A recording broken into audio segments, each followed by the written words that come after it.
این تویی اگر بفهمی زیرنویس زدن انقدر آسون بود. خب بریم سراغ ویدیو. همه یوتیوب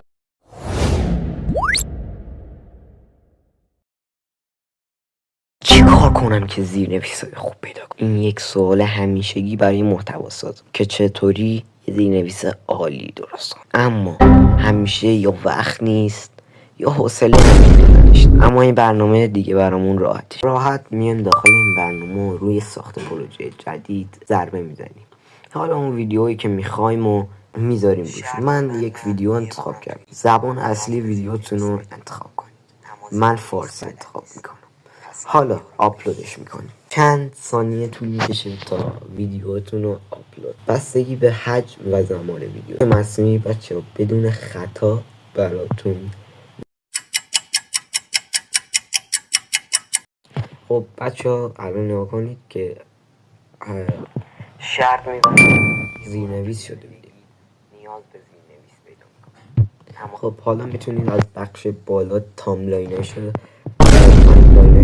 تقسیم بندی کنید. مثلا زبان انگلیسی، اسپانیایی، هر زبانی هست ترجمه کنید تا هر زبان اصلی که هست.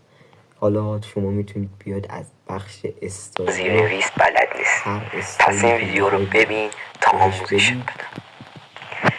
فرقی نداره بچه ها، هر استایلی بدید. نیاز به زیرنویس پیدا میکنم اما زیرنویس بلد نیست، پس این ویدیو رو ببین تا آموزش بدم. یه از زیرنویس های یوتیوبرها و اینستاگرامرها معروفن.